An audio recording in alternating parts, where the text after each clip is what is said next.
This is Kitten Features, and you're listening to ShowX Live with Ken in the student accommodation all the way in Scotland. Wait, that was years ago. You're listening to ShowX Live with your favorite Scotsman Ken, currently residing in the US of A, and Wayne, mostly from Colorado. Hey, wait a second. I'm on the show too, and I don't get any billing at all? Well, I know how to solve this. Soldater, Fremad, March! What's that bass line? You're listening to Show X with our favorite Scotsman Ken, our child of the corn Wayne, currently living in Colorado, and Todd, who now has an army of angry Norwegians at his back. Enjoy the show. Friendliest bunch you'll ever meet. I believe that. When I had been out there, absolutely the case. I say one of my best vacations ever was going out to Norway, and I mean, beautiful, nice people, beautiful landscape. So that's the funny thing about the army of angry Norwegians is it's really just a Norwegian cultural thing to not talk to people, like make small talk with people until you know them. So they're not really angry by American standards. They just appear angry. But by American standards, it looks like they're angry because they don't talk. But they just have this really, stern it's just visage. They don't know you. I actually met a Norwegian dude this week. So you remember, like months ago, I did that seminar, and I posted on YouTube, and I actually got fairly popular amongst the sub community of Factorio. I got a few thousand hits. Nice. I got about 20 comments from random people around the internet just saying, "Oh, that's cool. Have you thought of this? Have you thought of that?" One guy was like, "Hey, I have a PhD in mathematics and stats and stuff. And I work in cybersecurity. I have a few ideas if you want to meet." So we met on Zoom earlier this week and chatted about stuff, and he was a super nice guy. I can attest to. But he did. I agree. He wasn't really into the small talk at the start because you at the start of the meeting you introduce each other and you have a bit of friendly chat. How's it going? How's the weather there? He was certainly not interested in that part. It's true. No, very much not. Very much not. And I wish I knew that beforehand. It's that way. It's that way everywhere. Like one of my first times here, the Mistress of Giggles and I decided to walk down to a gas station that was open 24 hours to pick up some junk food or whatever, because we were staying up really late and sort of, just hanging out or whatever. And walked into the gas station and did what I would do if I walked into a gas station at 11:30 at night where there's nobody else there, just the clerk. And I proceeded to go looking for my stuff, and then strike up a conversation with the attendant behind the behind the counter, who looked at me like I was from another planet. Well, America kind of is another planet. Like, hey, hey, dude, what's up? And he's like, nothing. Like, what do you want? Are you robbing me? It's like, okay. You're right. That's funny. It's so funny because, like, on public transportation, everybody's got their headphones in. Like, everyone's got a set of. I mean, I've seen that. I've seen that even here or whatever. I just never take public transportation in the States, I guess. I don't normally, but like when I've taken the train to go downtown on occasion, even then. Sure. But I definitely saw it when I was in, other countries I've been in that have had them. It just seemed like everyone wanted to be in their own little world kind of thing. Yeah. Like when I was in Japan, right? It wasn't so much pods in. It's just every single person when I was in Japan on the train was like this the whole time. And like just buried in their phone. And it was interesting to watch that because people were so crunched into some of those trains, like what you will see to the extreme of people being pushed onto trains to get it off, that they get in their little spot, as crunched up it is, and they're on their phone, even if the person's like right here breathing on them and they can't help it. Everyone's in their own little space, and that's how they escape from being... Okay. Because it's also a big thing I know in Japanese culture not to just randomly talk to other people when you're in a crowded space. It's respect. Right. Everybody is trying to have their own little space. Well, if you trust anime, the only way you'll talk to strangers is if you run into them while you have like a piece of toast hanging out your mouth and like accidentally around two corners, and everything goes everywhere. Yeah, that's the only way you'll talk to strangers. Actually, somewhat true. Somewhat true. I think the only reason we got past that when I was there was because the friends and I, me visiting and all of us being Americans, essentially being U.S. citizens over there, and being in an area where there's a U.S. base, is people that were a little more used to, like soldiers coming in and airmen coming in and just kind of like, hey. And we struck up a conversation with a young guy at one of the convenience stores there, mostly because the gal that I was traveling with thought he was quite cute. And we were doing everything we could to get her a overseas adventure, and she was too shy to complete the task. But but it was entertaining for us because we had no stake in it other than like, her saying, "Oh, he's kind of cute," and us going right back into the store afterwards, going like, "Hey, dude, what'd you think of our girl over there?" And him just being like, and we that's social anxiety 2000. Well, right? the funny part is we scored his number. We scored his number for her, and we made them go out like as a group because she was not comfortable just go. We got him to come out with us a couple different times to grab food and do stuff, and for her to have someone to chat with. And we're like, nah, we're gonna make this happen. We were very much like, hey, if you need us to like, exit stage left or something here, all you gotta do is like hang a sock on the door, and she just that's right. Red faced, like nope, like come on. We were horrible influences. Well done. Anyhow, hey everybody, welcome to ShowX. You're watching us live today. What is it already? The 24th of January 2021. Everybody, January's getting ready to be finished already as we've jumped into the new year. Today, we're going to be spending a little bit more time. It'll probably go off the rails a little bit more today, but trying to catch up with some more of what was announced at CES, because there's more than any one show could contain. This one not likely to have as many of the big hits, but some of the other just kind of interesting things that were seen throughout it. So we're going to get into some of that. I did want to comment on the comments there from Legend Tinker about him now, as we were talking pre-show with Todd about his future computer build. That Legend's saying he has now made it in his mind that he wants to snag a 3090 and join the overcompensating club like myself, El Campo, and other friends of mine, and my buddy Cryptic that all have 3090s and they're just dumb. Although, in defense for myself, I will say, now, due to some of the announcements that came out at the beginning of this year about stock of all of these new processors and GPUs, where I bought my 3090 for basically $1,800, just under, isn't as bad a price anymore, considering now with the shortages, you can't really find one for under $2,000. And some are ranking higher than that because basically shortages have actually caused the regular retail pricing that you're seeing at stores to bump up. So not only are you now challenged to even find them on stock anywhere, but if you do, they likely are going to be more expensive than they were. In somewhat similar but unrelated news, the electric Mustang is now available in Norway. The Mach-E. I've seen a few reviews on it.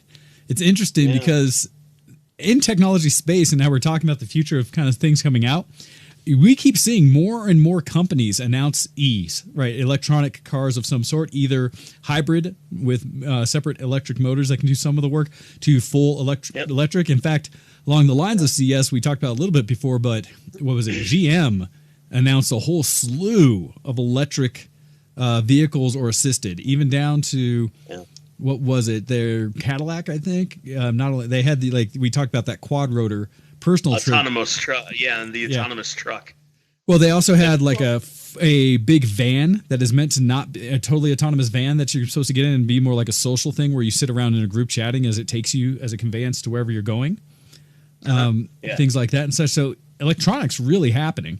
And I had some discussion with folks recently. Like my sister-in-law just picked up, her and her mother just picked up new Teslas out where they're out in California.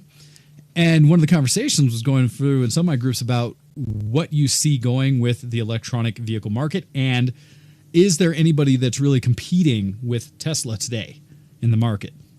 Well, okay, so it depends on what you mean by competing, right? Mm-hmm. Because the answer to that question on paper is yes. There are tons of companies trying to compete, right? We've got a Hyundai Ioniq Electric that we bought last spring, 2 years ago. It'll be we didn't get it until a year ago, August. Okay. Because April and August are months that start with A, and when the dude at the dealership said April, he meant August. Gotcha. That's not real. He just said April, and it didn't show up until August. Anyway, but there's the Nissan Leaf, and the newest version of the Nissan Leaf had a big battery upgrade, so it like doubled the range on it. Okay. VW's got the e-Golf. There's a not only is there the Ioniq from Hyundai, but there was also the Kona, which is more of a SUV type thing. Okay. There's the full suite of Tesla. So you've got the Model 3 and the Model S and the Model X. Yep, and the Y. Is that right? Yep.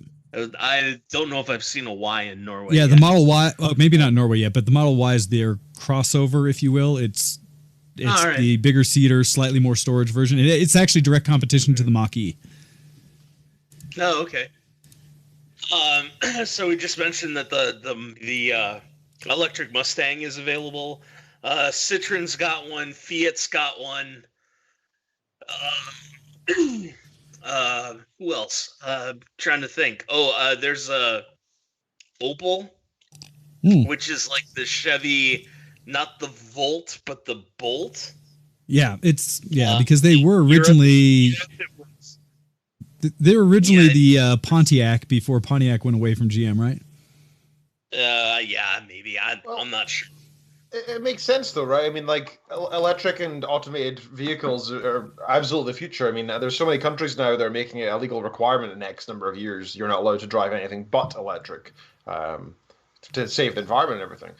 That's obviously not happening here in the US, and I doubt it ever will, to be honest. But we can see that the self-driving stuff is supremely popular.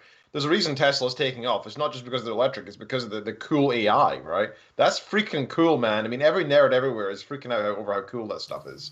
And it's no surprise all the other companies are like grasping at the trails of Tesla, trying to catch up with that. Well, so you say grasping at the trails, right? Because that's an interesting part of the conversation, is when I've seen a lot of the comparison between the Tesla, which definitely has the proliferation in that Teslas are the most purchased electric vehicle around. But one of the things that's still been a consistent challenge for Tesla is actual quality of creating a car. And that being compared to these car manufacturers that have been doing it for 50 plus years, right? One of the big issues, and I saw this with like the Mach-E, there was a comparison, some guys here in Colorado, a father-son team that do YouTube videos, they did the Mach-E versus the Model Y as a comparison. And one of the things they still noted is like on the Model Y, there's fitment issues where even the boot on it, when they went to open the hatch, clunked, like caught on something. Oh. And it was a brand new from factory. But this is a real thing that Tesla constantly runs into, is that when you get your Tesla, the first thing you need to do is walk around, open, close every little thing and measure the gaps to try to see if you need to return it, to see if you need to get it adjusted. My boss has a... I'm sorry. Finish your thought, Wayne. Oh, no, go ahead. No, my boss has a Model X, and I have never ridden in it, and this is God's honest truth. I have never ridden in it where at some point on the trip of the ride, no matter how short the ride is, that he hasn't mentioned something that's wrong on it to the point where it has to get taken in to be fixed and spend appreciable amount of time in the repair shop. Yeah, and that's the problem with it is because it's not a major dealership, right? There's not a lot of support, not a lot of shops that are allowed to work on it. And so there's a lot of issues with how long it takes to get servicing. And in a way, Tesla really does equate to kind of Apple in that sense, in that, you don't fix Apple products, you replace them because nobody is allowed to fix them. There's a handful of places and stuff like that. It's very similar with Tesla. So one of the challenges... bomb as well. Yeah, exactly. And so one of the challenges with Tesla, while they're pushing tech, and they're absolutely the most prolific e-car out there, when you go buy like the new Mustang Mach-E, you might have some things where, yes, it doesn't feel like a Tesla in that it has the whole Apple aesthetics, the nice curves, the interior that's minimalistic and has this and that, but it also feels a lot like another Ford, for better or worse, right? In that it feels just like it's a car. And it happens to be electric versus this is this really techie geeky thing. And you kind of have to take the good and bad because you're on the cutting edge. So I take it you watched this video, Wayne. And so the question I would have is, does it feel like a Mustang? So the way I've seen it described often is the regular economy one does not, right? It's a little heavy, doesn't have enough performance and stuff like that. Okay. But that when you get to like the performance model that isn't quite available yet, that it's supposed to be at least feels more power, like appropriate power for the platform and things like that. But I think it's the challenge in that it will never be a Mustang in the sense that it's an actual pony car kind of thing, right? Okay, so here's the thing. Like the center of mass of all of the E-Mustangs is going to be lower than what the it's true. The gas-powered one is, right? Yeah, because you're going to have a sled versus an engine. Right. So they're all going to perform better in the corners. But they're a lot heavier. They're a lot heavier. That's the challenge. Sure, they are heavier. True. They are heavier. But I can tell you, and again, just for everyone to have a context, I had a Mustang from about 2007 up until the point that I moved from the States to Norway. To get it more accurate, Trogdor was a black convertible Mustang that had a good grunt to it. A Mustang GT that had a good grunt to it that was fun to go cruise around in. It was a 2007 Mustang GT in black with a cloth, black cloth convertible roof. We took it around several times, and it was always fun. It had some throat to it, too, which was really nice. Not very easily hidden, and not like the GTO that I had before that. Yeah. Right? Because the new school GTO, when Pontiac came out with those in 2004, right, it just looked like a stretched out Sunfire. Yeah. So you'd have stupid people like drive up to you and like, and I don't either not notice the badging or not realize that there was an LS1 under the hood of that car. And you just be like, all right, whatever, dude. But anyway, so the Mustang was a fun little bombing around car. It was great. It was great on straights. It was fun enough on curves. But again, it wasn't designed to go on curves because no American cars really are designed to go on curves. None of the muscle ones, yeah. So, the driving the Hyundai on any sort of curvy road is a blast because you can feel that lower center of mass of the car, and the speed limits on all the roads are low enough that you can be driving, like 10 over the speed limit going into some of these curves, and it's just like it just gobbles them up. Right, and until you get to some of the really funky stuff in some of the river valleys, like in the eastern part of Norway, where you really have to, sort of tap on the brakes or whatever to sort of slow down. But on anything normal, you can just rip in the. Oh, that sounds fun. In the corners, it's so good. It's so much fun. I love it. It's funny. It doesn't look like a lot, and you'll never get the, you don't get the growl, obviously, and I do miss that. Like, I nice love little the sound. Yep. Yeah. Yep. That's quite good. Yeah, no, it was a good impression. Number two, I love that sound. You don't get that, so you have to find your fun sort of sneaking up on bicyclists. In a way, yeah, yeah, more than once, more than once. But yeah, it's just it's a lot more fun experience in the corners. Like I can see myself driving up in the mountains with an electric, not necessarily the E-Mustang, but a well-balanced, well-made electric, and really having fun on the mountain passes in the summertime. Like that would be just the. Yeah, and the nice thing is electrics are on a full range now, as we're starting to see them hit prolific, because just and this is Motor Trend's site, they list the electric cars you can buy in 2021. And so from the low end moving up, basically, they've got like the Nissan Leaf, like you mentioned, the Chevy Bolt, the new Mini Cooper SE. So Mini Cooper is going to have their all electric. And I want to say it's an all-wheel drive one, but I got to double check that, which to me, that's where you really get it too, because if you have multiple motors in the car, you're able to do things like torque vectoring and regenerative braking and things like that. So you can start sending that power across each tire and do things that a normal traditional motor car can't do, where it can only drive its power through the one drivetrain, and you might have to do things through differentials and such, but doing it through individual wheels is a lot more difficult. Even in intelligent all-wheel drive systems. Then you have like the Ioniq, like you said, with Hyundai. But they also have like the BMW i3, which is the first electric car I ever drove, and that was out at CES years ago when they first showed it. Yeah. And I got to drive it without anybody with me. I just got to jump in one and drive the little course. And that was my first experience as a BMW electric. And man, that thing scooted, and being silent was so crazy to get in it.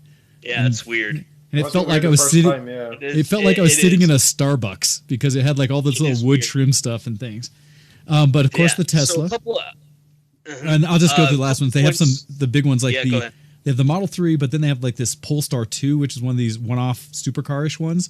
The Model S, and then you have the big companies like Porsche, the Taycan, the big Porsche all-electric that's supposed to be stupid fast. And then the other big one that's, again, not for regular people, the Lucid Air. Those are all electric ones coming this thing. And we're seeing announcements from every company, including like when we see GM talking about the Hummer EV, that they're releasing the new Hummer that's going to be all electric, that we're still hearing about, waiting to see the new Tesla truck, that the Rivian, I think it is going to be coming out here, I think, next year, if not this one, as well as like two other, I think, electric trucks coming out. And you've got like the new Ford F-150 hybrid that, granted, only adds about 4 miles per gallon, but it's got that torque that comes with it, things like that. So it really does look like we're going to be getting electric everywhere coming in here as one of the big tech things coming forward from this year forward. So Hando's sending links to nice looking cars in the in the chat. Hando, unfortunately, in one of the worst cases of right place, wrong time ever in my whole life. One of the places I was delivering groceries to, 3 years ago or thereabouts, I was delivering out at this farm, and there was this car under a tarp, and I could see part of it poking its head out from underneath the tarp, and it looked really old. So I knocked on the door, and the like the dad or the old man of the family answered the door, and I gave him his groceries, and I asked what the car was, because it looked kind of old. 1965 Impala under the tarp. And I said, okay, 3 more questions. Who is it?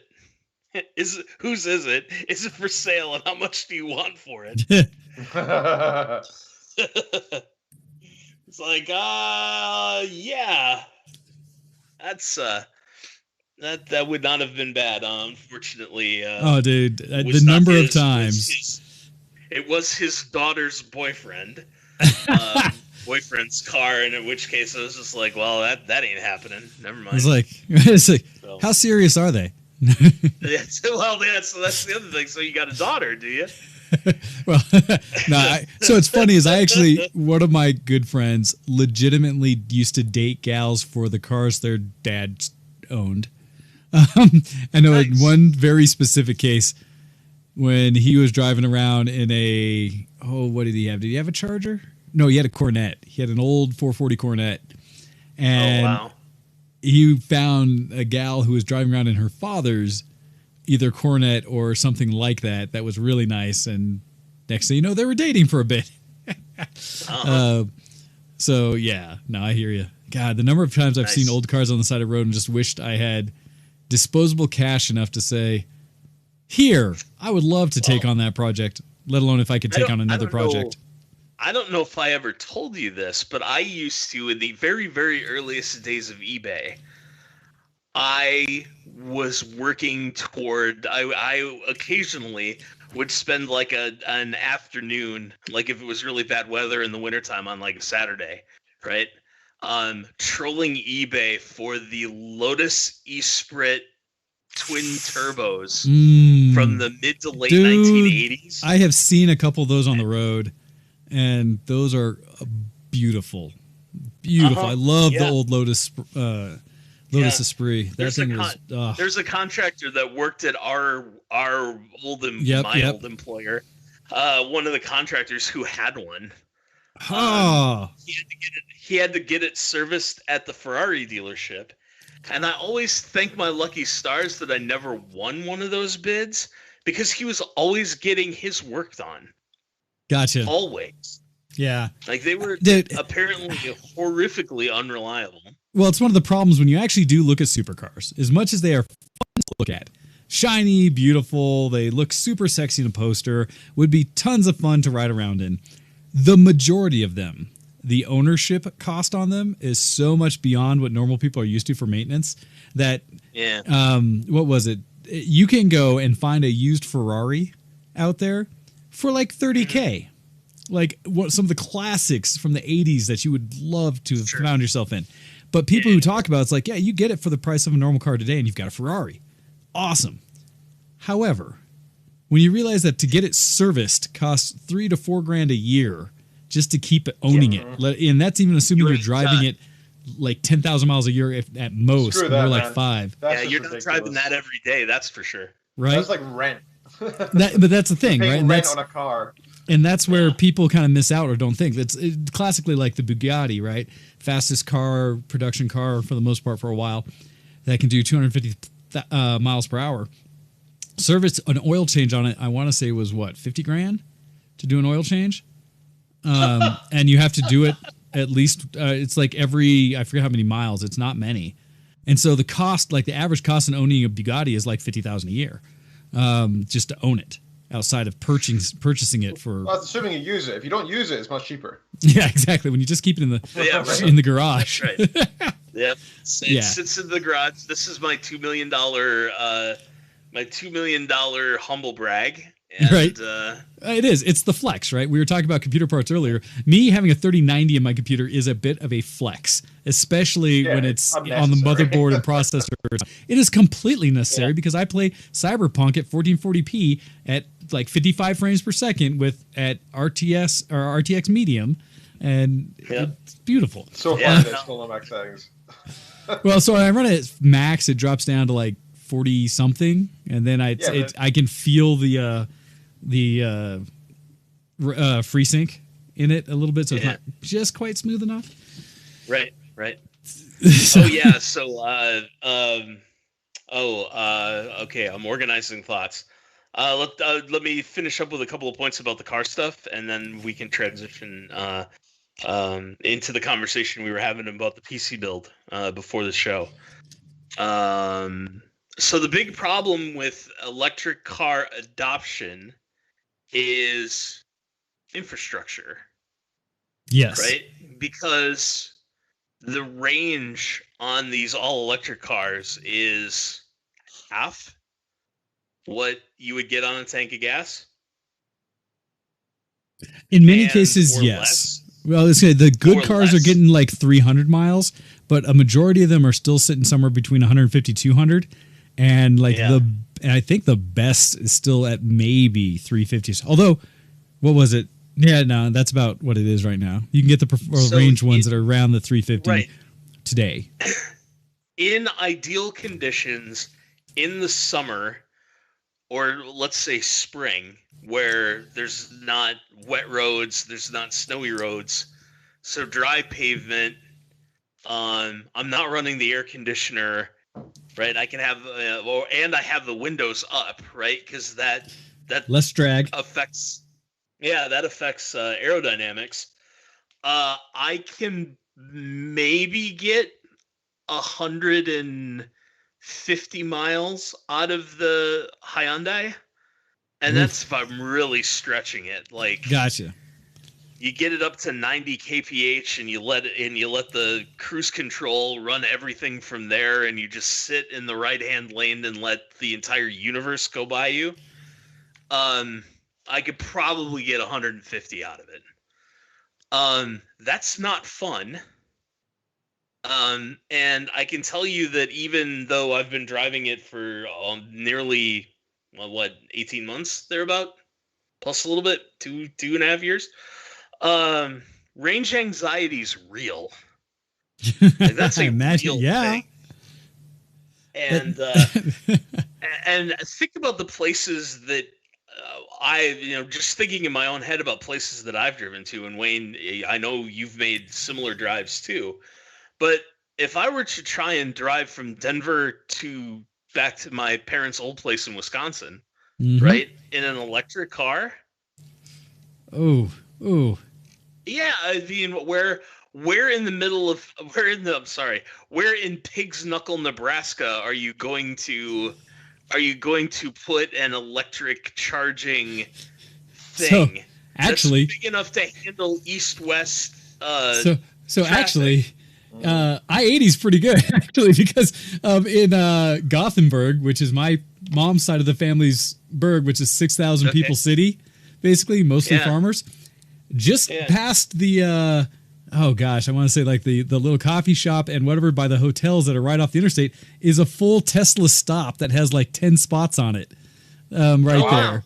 They have a full charge. It's not surprising. I mean, the amount of sales they're getting in the US, they must have to put just to say that they have the connectivity in the network. Well, so right? Tesla's pretty good, and that's actually partly why you buy into the Tesla network. What's interesting is that same father-son group that I was watching out of basically Boulder, Colorado, basically where they're at. They're Loveland or somewhere.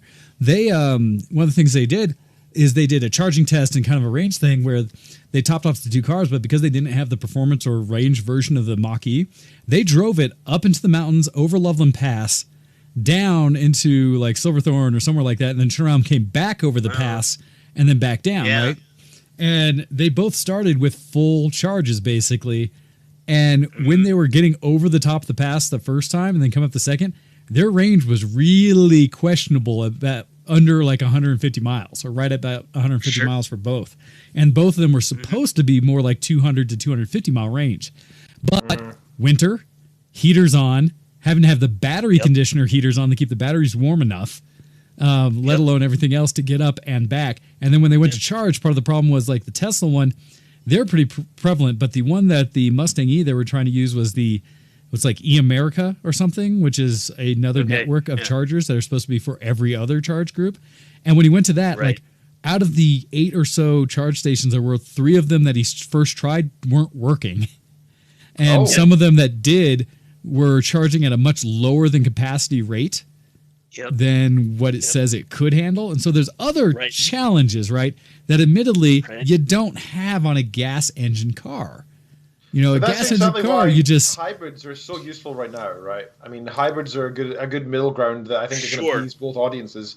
And plus, you know, if everybody bought into hybrids right now, that would still be massively better for the environment than I am just like 2% going for electric. Huge fan of hybrids. I've been a fan of hybrids since probably, 2008, when I rented the Hyundai, maybe? Oh, no, it's the little brother of the Lexus. The was it Toyota? Are they the ones from Lexus? I forget. But one of their SUVs that was like the hybrid SUV, and it was getting almost 40 miles to the gallon as an SUV. Like, that's good. I was sold. It has 32 miles to the gallon. Right. I was sold on it. Like, why is it every car produced hybrid?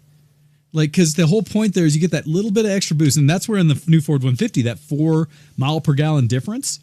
And people are like, oh, 4 mile per gallon. But when your truck normally gets 18, going up to 22 in a full-size truck that's a is big actually difference. Quite a lot, right? It's like a 20% improvement. A lot of money over the years. Yeah, and so, but then you get cars, and you get cars that take their range from like 30-ish miles per gallon up to like 40-ish.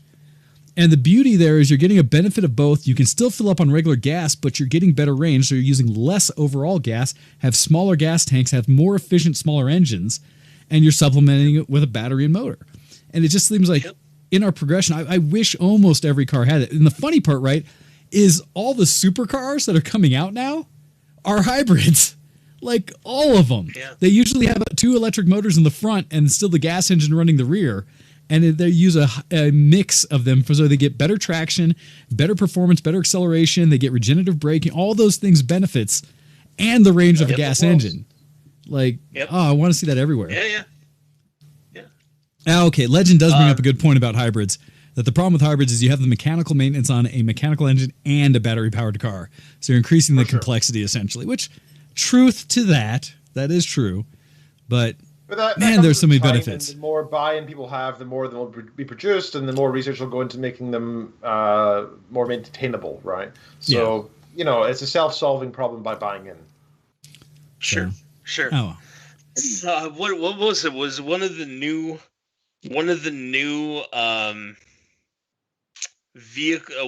electric vehicles that was coming out, I think this year, only has 22 moving parts in it. Ooh. Whoa. Total. That is another part of the conversation about the benefit of overall electric cars is the overall complexity drops significantly. And essentially, moving parts means actual amount of maintenance and wear goes down to minimal. I think one of the big advantages of like the Tesla, at least, is that the only fluids in it, I think, primarily is the washer fluid. I think. I was just going to say, surely it wouldn't need oil if there's very few moving parts. Yeah. It's basically no oil. Most things are completely sealed so that you don't have to deal with any of that kind of stuff.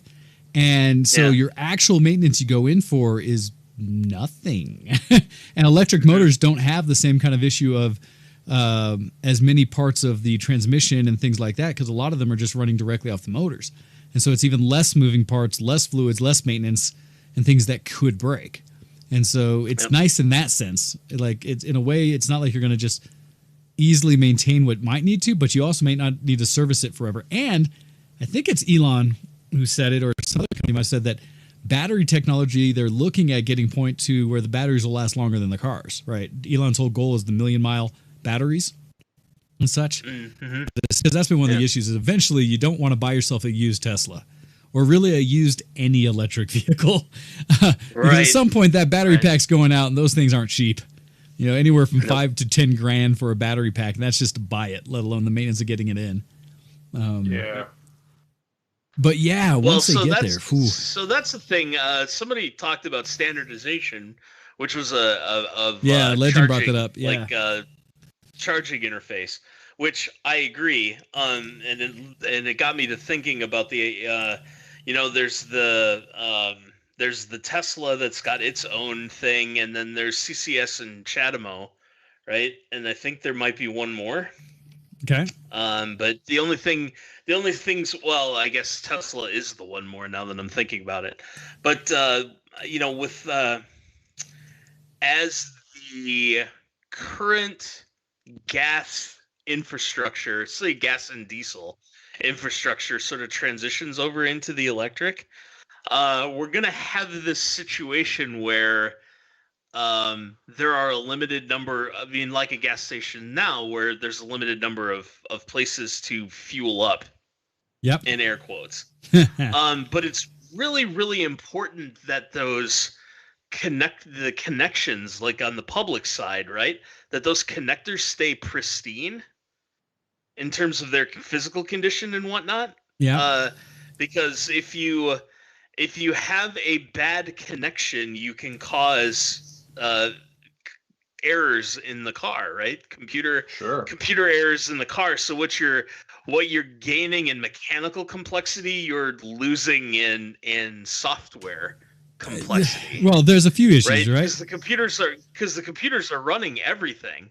Yes. And if it only takes a handful of unscrupulous a-holes, right, to sort of take this great infrastructure that we love and sort of bork it up for everybody, just by dropping or throwing a connector, a public connector on the ground or whatever. In Norway, that's really not a problem because everybody's more respectful than that. But I can see where that in other places might be a problem where somebody has an altercation with somebody else and they just take they take a connector and just whip it and chuck it on the ground. And most of these things don't have like retractable connectors. They're just like a lot of them are also cables. Surprisingly short. They are surprisingly short, but they'll definitely reach the ground. Yeah. Right. So, whereas if the sleeve on the trigger of a gas pump is a little bit messed up, like it'll still pump gas. I say one of the advantage of gas is, that connection is so known, right? Plus, the major difference is the time, right? I mean, the time it takes to fill That's a gas the other engine thing. is like a half a minute, whereas an electric engine, well, some of them are really improved. I think it's something like 12-minute charge time. Well, and stuff. So I think right? Depends on the charger. The supercharged, fast charge capable ones, right, to get to a good driving position again, tend to be about 15 minutes if conditions are ideal. The challenge is as soon as those conditions are not, and one of the things they also noticed when I was watching these videos is that often that max capacity is shared across the various connections. And so when one person jumps in there and is charging, you get everything. As soon as another person rolls up, you get your capacity cut in half. So next thing you know, you go from a 15-minute charge to a 30-minute charge to an hour charge real quick. Sure. And so there's still that issue. I have a little bit of anecdotal evidence to give on this. So in summertime conditions, you can go from about 10% charge to 80% charge in 20 to 25 minutes. Okay. And that's usually where if you're on the supercharger, if you're on the 50 watt or something. Do that. The 50 megawatt? No. No, it's like watt or something. It's 50 amp, or I don't know how they. I know what you're talking about. So the standard supercharger, it'll be 10% to 80% in about 20-25 minutes, right? And at 80% is where the supercharging sort of drops off. And so when you buy power from a place like that, you do it by the minute. So the idea is to, at 80%, you're good to go. It's not really supposed to be like going to a gas station, in as much as you're really only supposed to go from not quite empty to not quite full. Like you're supposed to use your home trickle charger to get up to full. In cold conditions, it's about the same. Where things start to get dicey is when it's wet. Oh. Which was weird, and I may have just gotten a bum connection. But like the last time I tried to use a supercharger when it was wet, the thing only ran for about 8 minutes and then errored out for some reason. Ooh. Which fortunately enough didn't mean anything for the car, but we were sort of sitting there and there's I assume there's some sort of software error, right? Like it's detecting there's losing some, or there's some extra conductivity elsewhere in the line, and it's saying, "All right, let's turn it off just in case." I'm not sure. We were trying to get home from a funeral that day, so I wasn't going to spend a lot of time trying to troubleshoot it. I just needed enough juice. Yeah, just trying to get home to get the Mistress of Giggles home and get the car back, so I could walk down the hill. But it's not bad. Like if you're willing to go into the gas station and sit down and have a hot dog and in a soda or whatever, or an ice cream bar in a soda. That's completely what they sell it on, right? They sell the idea on when you're stopping, you're actually taking a minute to go off your feet and walk around, and because I've even seen it where it's not, but if you're actually trying to get places, it's a challenge, right? It becomes, is it viable to have an electric car if you're going to potentially take it cross country, right? If you're going to go over 500-mile trips. And that's where it becomes like, not yet today for me based on the infrastructure. You can, but you have to plan around that much more so than you do with a regular gas car. Because every podunk, town within 50 mile of each other has a gas station, right? You may have some little stops in between that don't, but I mean, I say that, yes, I've driven places going to New Mexico and stuff where there's like 150, 200 miles of nothing, but less of an issue. And the other challenge there, right? If you do run out of gas in a gas car, your options are significantly more abundant than if you run out of power in an electric car. I have yet to see, and I think there are a couple, but I haven't run into them, of like the tow truck services that can come out with external power to give you some level of charge. But everyone can come out with a 5-gallon gas can, right? And put 5 gallons of gas in your car, which can easily give you, even at a low level, 50 miles of range, right? And so there's still some things with electric cars that, for me, the use case is still the one where I would get an electric vehicle for driving all around town and maybe up to the mountains and back. But I would also likely maintain a gas car. And yes, this is, suburb Wayne that already has 4 cars in my life, who can see having more than one car for myself and having one that I would maybe take cross country and things like that. Hey, I'm caveating that. Right. The future we'll see. For example, from CES, there is I don't know if you guys saw this from General Motors. They it's a concept vehicle, right? And it's this is from an article that's talking about the craziest things from CES. Gotcha. But GM, of course, are known for making cars. But one of the things that they're pushing just now is what they unveiled as a concept VtWShowX air taxi.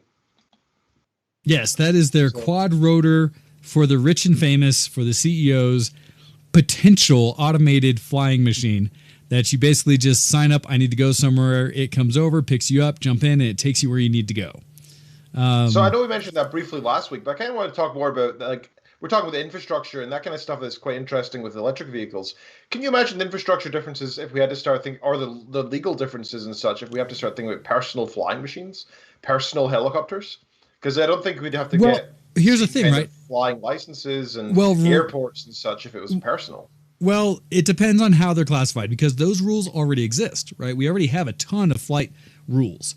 And depending on how it's built, some of them may fall into ultralight category. And ultralights, you have a lot of flexibility, which depends on, you can only fly so high, you can only fly so fast. But that's, I don't know if you've ever seen the little, basically they're hang glider type wings with a little fan on the back and a little chair in it.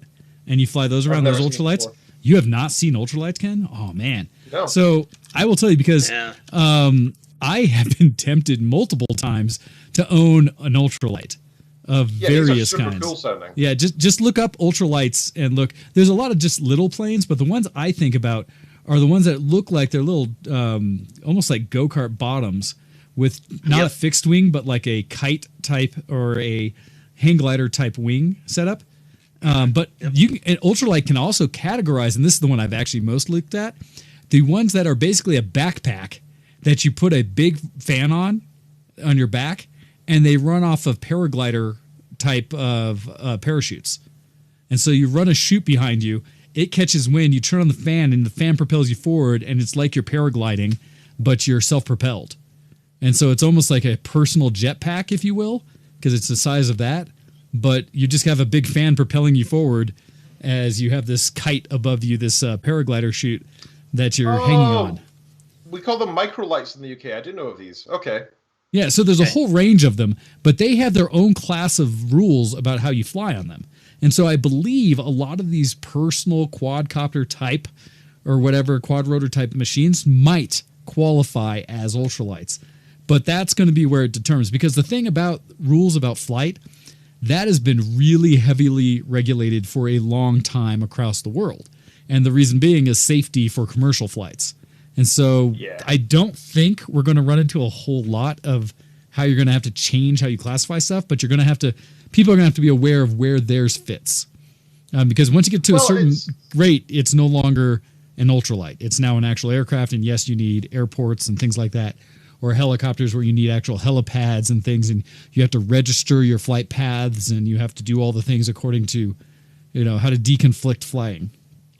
So can ultralights take off from anywhere? Is there no particular regulation? Yes. Oh, right, okay. An ultralight, I can go out to a field behind the house and take off, and you don't have to schedule flight paths or anything like that because you can't fly high enough to interrupt commercial traffic. That's just needs doing, so that makes sense. Okay, cool. Yeah, but that's the thing. An ultralight, there's a danger to it as well. But yeah, I've seen them all over the place. I've always wanted one because I could fly out of a backyard, not backyard, but a field type thing, and fly kind of wherever you want. Well, the distance to work suddenly diminishes, doesn't it? It's literally as the crow flies at that point. Yeah, well, that's what I was thinking too. If you're no longer bound to the restrictions or the fixed path of a road or set of rails or whatever, right? Then your options in terms of making it from infrastructure point to infrastructure point increase exponentially, I would think. Oh, yeah. Well, what's neat about, like you said, with CES and the GM announced idea, it's the thought of what could be in the future, right? Basically, quad rotor technology has gotten to a point where it's pretty locked down to the point where there have been multiple cases of people trying to make human transported versions of quad rotors where it can hold enough payload and take someone somewhere. Already, people have done everything down from one of the cooler ones I've seen is someone who made one that looked similar to the old Star Wars. What were the little things in Return of the Jedi? Those speeder bikes. The speeder bikes actually had kind of that look of one, but it was a quad rotor where it's kind of motorcycle on top of it, and that was just like, damn it, yes, I want that. But this is more the sense of like, what would a commercial version of it look like, and what could a person do that might be safe enough, because that's a big thing. We've been talking about automated transport on the ground, right, where at least if it runs out of batteries or does anything silly, it can just stop and still be on the ground, right? And it maybe just stops. The big difference with something flying is if for whatever reason it stops, you need a jetpack and your vehicle's trashed. Yeah. Well, so the thought about any of these, right, is thankfully technology like this has also been continuing even in personal flight, in that there's a lot of smaller versions of parachutes and things. And so even you can get a pack on top of like a Cessna, right, the traditional small aircraft that if you were to stall out completely, you can hit a button and a chute will pull off and you will likely survive the fall from it. And the plane may as well. So they could have something like that installed in every one of these, which I would hope at a base minimum. But the other thing is they're going to have to run them so conservatively to be able to make it not as dangerous, meaning you're never going to run in one of these to range, right? You're never, like we were talking earlier about range anxiety. You're never going to get within like 30% of your range on one of these, or no. Well, right. So I think you've hit on the key bit of that phrase, right? You're never going to run one of those things. True. These are always going to be automated. That will go direct from them not existing to being completely autonomous without the human intervention step. Yep. Because if you turn it over to humans, that's going to end the industry because there are too many stupid people out there, right? This level of what they're talking about, I don't think will be ever a personally owned flyable vehicle. I think these will all be in that level of either corporate owned automated taxis or just automated taxis. That's what they're going to be. I do see these more for like that really niche thing, but it maybe will expand the niche of those CEOs in like New York and stuff that will honestly take a helicopter to go from a work meeting at their building to the airport to then fly across country for something or across the ocean for something. You know, you always see that where use cases where it's useful. Well, it's anybody who today might have a helicopter, right? Actually may for their business take helicopters. Those are the first ones I would see. Those companies and things like that. So there are more use cases than that, right? Yeah, but I'm just saying that's where I'd see it start. Okay, yes, that's probably where this starts because they'll cost way too much for even like a cab company to invest. Oh yeah, to invest. All right, they're custom built right now. Yeah, but every major metropolitan area has a use case for this technology. All of them. Like there is no city on earth that is so well engineered, either socially or civilly, that they don't have traffic problems, right? Agreed.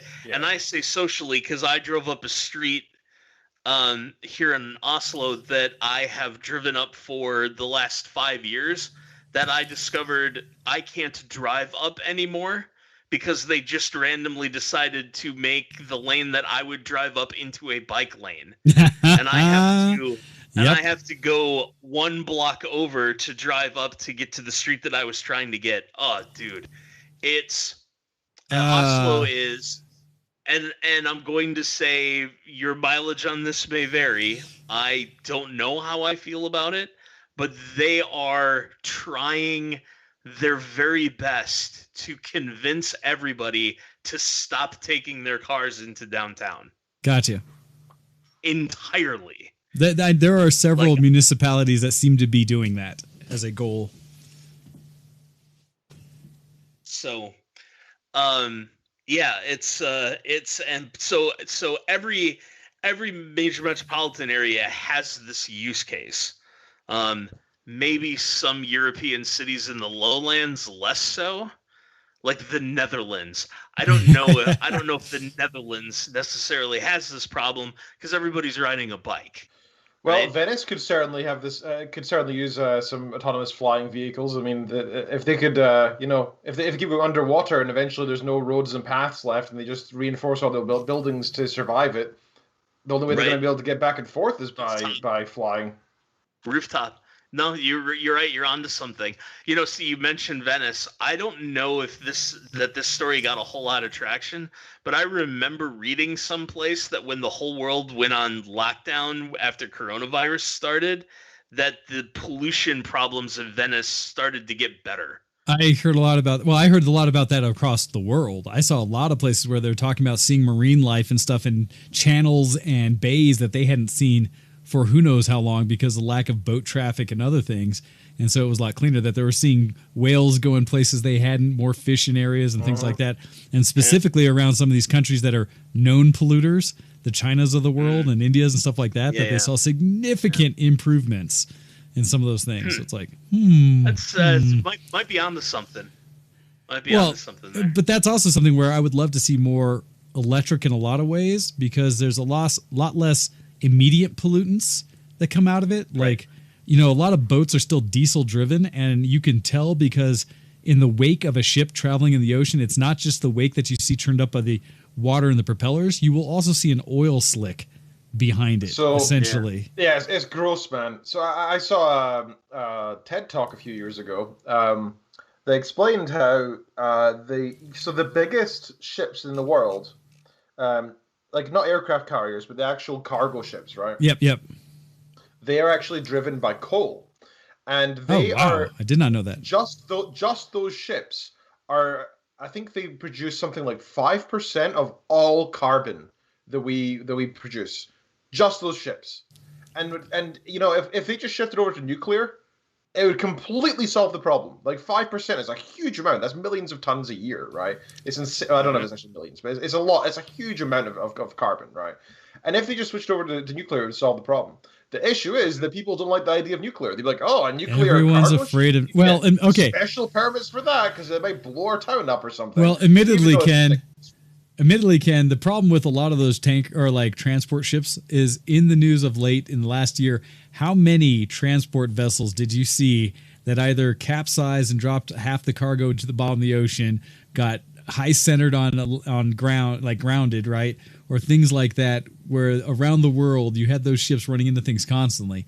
And especially because they have such minimal crew now because so much of it's automated that when things did go out of sorts, they just went bad. So admittedly, that there's kind of a back and forth on that. I feel like they need to do a few more safety measures on just not running ships aground before we start making them nuclear. I believe these particularly massive ones, there's only like 3 of them, and I don't think any of them have ever crashed.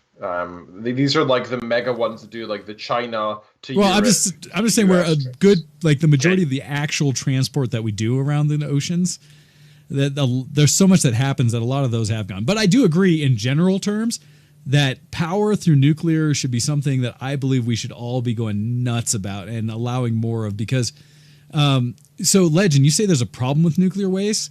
Most of the research I've been seeing is that problem isn't really what people have been sold.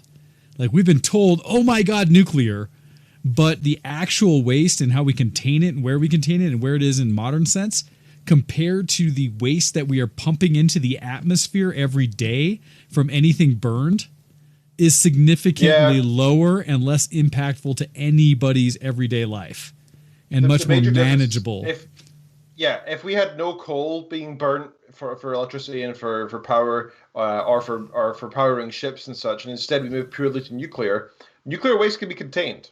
It can just be put away somewhere, and it doesn't spill out so long as it's contained properly.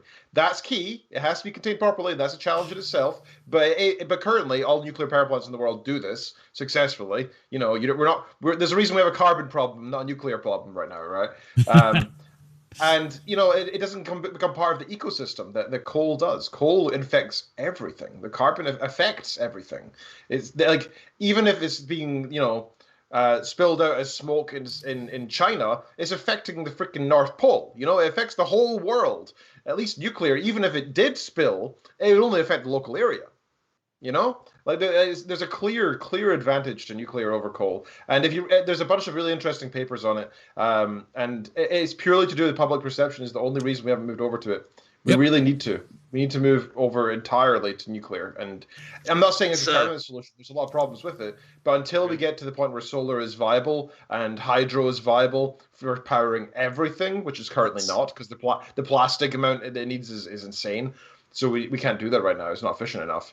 But until then, and for the next 80 years or so, we can absolutely go nuclear, and it would absolutely solve the majority of our environmental problems. We can thank our good comrades in the Ukraine for that, by the way. Well, it's funny too, right? Because there are people who still live. There's people who still live there at Chernobyl and are doing just fine, because they actually showed that a lot of the long-term effects of the radiation that's there, the effects are actually a lot less than what we were sold. But that's the thing. It was everyone's initial gut reaction of the fear of it, that they're like, "Oh no, we're all going to grow through third heads," and the Simpsons fish type thing. If radiological alarms are going off every place from northern Sweden to, southern Germany, right? And that's upwind, right? Because the prevailing winds go east to west. Right? Yeah. No, I'm sorry. That's downwind. Never mind. That's downwind. West to east. Yeah. No. It's downwind. You would expect those. Never mind. I was gonna say something sarcastic, and then I got my directions backwards. Okay. Like no worries. I do. I don't know my west from my east. Well, but no, I do think that along the line, I mean, that stuff spread nuclear contaminants all over a third of a continent. Sure, right? But that was due to massive oversights that even in that era were seen as ridiculously bad, right? Sure. So and it does have to be said. To be fair, it's not like I'm not a nuclear power advocate. By the way, I'm 100% on board. The major nuclear power plant accidents, at least the ones that I know of, were both the result of non-standard operating procedures somewhere along the line. Like both 3 Mile Island and Chernobyl were the result of something non-standard happening, and then things got out of control and could not be brought back under control before catastrophe happened. So don't do those things, and then and then we should be fine. In theory, that and the fact that I saw a TED Talk on that in particular, and the technology is just so much better than it was. Well, yeah, we haven't built nuclear power in the U.S. in 40, 50 years, right? And so there's a ton that's been done. I saw TED Talks. I saw specific exploration of what modern nuclear looks like, to the point of reactors that will not melt down if all the coolant was removed from them. Right. Yep. And the idea of, instead of building one massive nuclear plant for a state or multiple regions within a city type thing, building micro-nuclear plants that are designed for communities or just smaller township city ships, thus reducing the necessity of power distribution, which is one of the major issues around whole areas. Instead of trying to move power from one station through most of a city or a large part of a state, you only have to move it locally, and better redundancy, better backups. It's so much better. Plus, a huge amount of the problems come from human error. I mean, if we have fully automated systems where, humans cannot physically cause a meltdown, it is impossible once the system's going, then the problem's solved, right? Our computer systems have evolved so much in the past few decades, and that was the last time we really cared about nuclear. It was decades ago. Yeah. So Ken, I was going to say something about miniaturization to the point of everybody's backyard having one, but then I realized that Wayne would try and overclock it.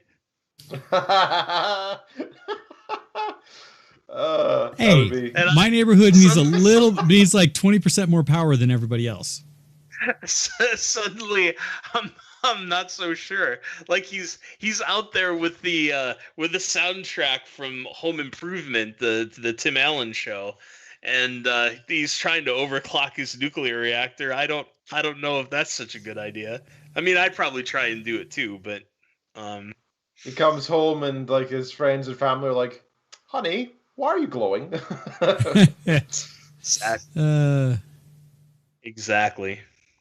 So just to answer one of the concerns that Legend mentions about nuclear waste and what could come of it, yes, it would exist, and yes, if we did more production, there would be more waste. Currently, the U.S. generates about 2,000 metric tons of used fuel each year, and the total number, while it sounds like a lot, is in fact the U.S. has produced roughly 83,000 metric tons of used fuel since the 1950s, and all of it could fit on a single football field at a depth of less than 10 yards. Okay. Every bit of nuclear waste the U.S. has ever produced ever. In 70 years. Isn't it also possible? Just ship it all to North Canada. Well, there are areas in the U.S. we could... So, Ken, I didn't think you were going to say Canada after you said North. And I was like, wow, that's kind of awful. Ship it all to North Korea. It's like, well, wow. That's the other thing. I think the byproducts of nuclear waste can actually be used for warfare. So that's the one thing we would have to be careful with, is make sure that there was, ethical governance as well as environmental. Right? And one of the problems also in the U.S. is that we don't recycle our nuclear waste, where many other countries do. And about 90% of what's currently coming out of reactors can be recycled and reused for more energy. So there's just a lot more that can be done with nuclear. One of the best discussions I ever heard was if all of the money that had ever been put into the idea of chasing fusion had been put into nuclear, we would already be an all-nuclear world and would be producing significantly more energy and less waste than anything we're doing now. Because of there'd be no dead polar bears, there'd be no dead penguins, there'd be no extinct birdies from all this stuff, except for the occasional. So we've talked about all of this in sort of a futurologist sort of way. There's the economic concerns of this too, that if you were to dump thousands of megawatts per municipality of power onto the market, what would happen to electricity rates? Now, obviously, that's a good thing, at least as far as I'm concerned. But the people who benefit from their near monopoly on electricity, probably not going to like that so much. And there's another part of the problem: capitalism. Oh, dude, capitalism destroys the world. Destroys the world. I will argue that the thing that would save us money and saves the world. Because you can't make money in that. You can't make money in saving the world. See, you say that. So one of the economics people that I like to watch on YouTube is a guy by the name of Mark Blythe. He's a economics professor at Princeton. He wrote a book about austerity. When it comes to the governments, he was one of the people that was plugged into what the European Central Bank did to Greece in 2015 as a part of the Greek sovereign debt crisis. Yeah. But he called climate change a covered option. And what he means by that is there are three options relative to climate change. If we do nothing, we die. Yeah. If we try to do something and fail, we die. If we try to do something and succeed, you're allowed to print money for the rest of time. Yep. Right? That's pretty accurate. I'm invested in a fund that invests in environmental companies. And that fund has gone asymptotic or exponential, if you want to call it that. Like, so, which again, this is not perfect. This is anecdotal sort of evidence, but it would lead you to believe that there is a lot of investment going on. Oh, yeah. Well, they've already shown that all the future jobs are going to be in clean energy in some form and not in classic fossil fuels. That's one of the comments back against the criticism of what the United States' new presidential press is about rejoining the Paris Accords and going into some of the other things is that, well, you have people who are trying to make the claim, like, and also doing the bill against the Keystone Pipeline in the U.S., that it's like, oh, but that's going to shut down 1,200 jobs that are good union jobs, right? But it's shown that currently the number of jobs that are higher paying and exist as higher tech and higher, basically better jobs in reusable and renewable energy far surpasses already all of the jobs that exist in traditional fossil fuels. And that the jobs that are growing in the renewables is outpacing any jobs being produced for fossil.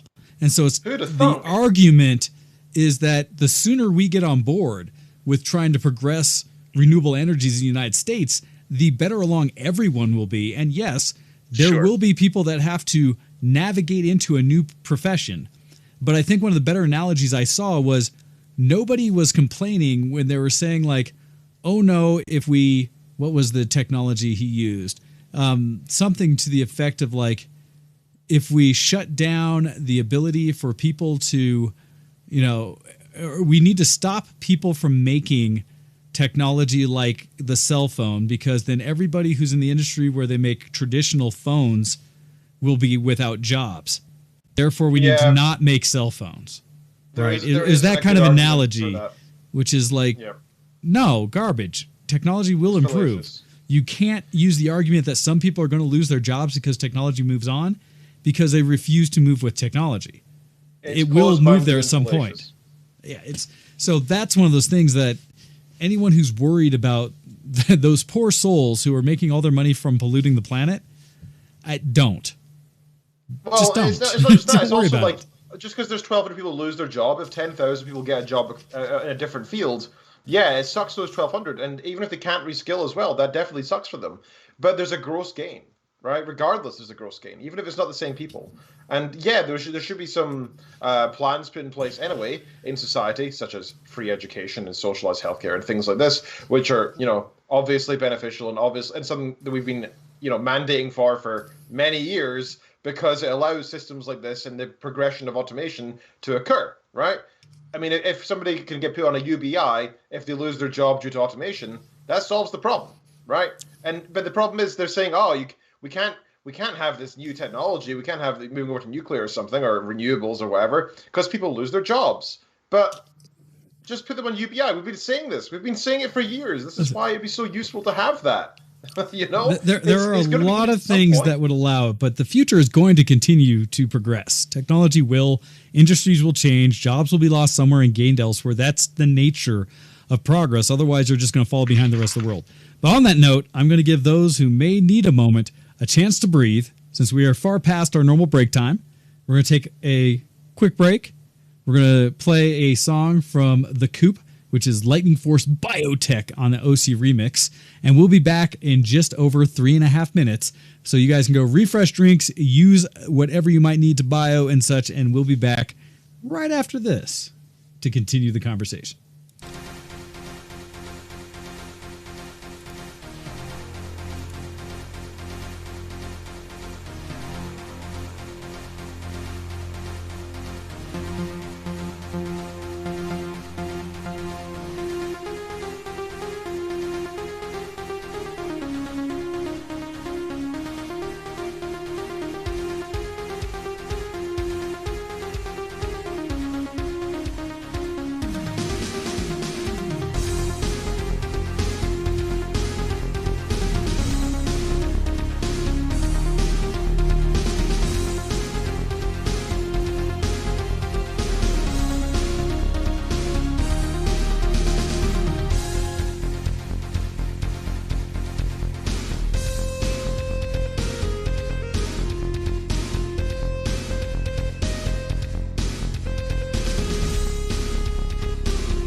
You're listening to ShowX on VtWProductions.com. Hey, everybody, welcome back to the show. As we were talking in the break a little bit about products you can get in the U.S. that you just can't quite get the variety elsewhere. No, you have to go to, there's a candy store down by the central train station in Oslo where you can get Pop-Tarts. Oh, really? One of those American stores. No, it's a candy store. They just bring in bring in American stuff. Like you could get Pop-Tarts and vanilla Coke at this place. Vanilla Coke. Vanilla Coke is beautiful. As much as I don't drink soda, man, pre-flavored sodas like vanilla Coke, vanilla Dr. Pepper, and stuff like that just are beauty. I remember when they put those things in the movie theaters for the first time. It's like, wait, I can have a strawberry, not strawberry because they didn't do those. Oh, you mean the ones where you could do your own blends? Yeah, I can have an orange vanilla, an orange vanilla Coke or an orange vanilla or a cherry vanilla whatever. It's like, yes, please. I will take it. Santo heard me talking about Candy Store and thought I was talking Micro Center? about Micro Center. Fair. Yeah, admittedly. I miss Micro Center too. You can't get strawberry flavored graphics cards? Yeah. Exactly. If you could get scented video cards. If you give scented video cards that the hotter they get, the more they produce the scent, I'd be down for that. It's like, oh man, I'm smelling. Yeah, no, it only smells like burnt. But no. Yeah. It smells like nerd. Oh no, that'd be horrible. But yeah, admittedly, Micro Center, yes, candy store. But no, he was actually talking about real candy and what the difference is of what he can get in Norway versus the variety that exists here in the States for every kind of silliness you might want. I see Todd fiddling with his mic, so I was hearing him just fine. So I'm not sure if something changed. But so as we come back talking about technology here, as we've definitely let ourselves go wild and random with what we've been discussing today, because, hey, it's a good week for it.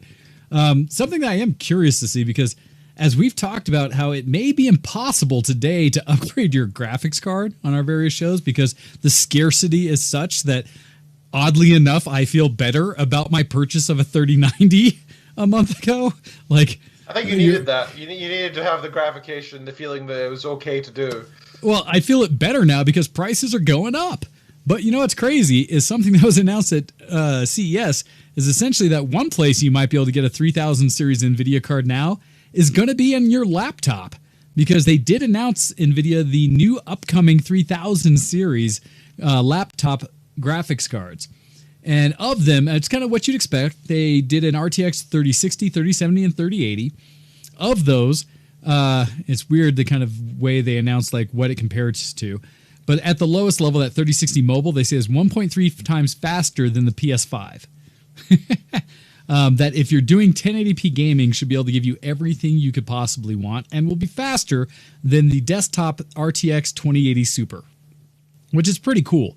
And they're talking about it going into laptops starting at basically $1,000, which if you're looking at $1,000 gaming laptop with a 3060 in it, that's not bad. That's like the natural progression, I would say, of where gaming laptops have started over the last number of years.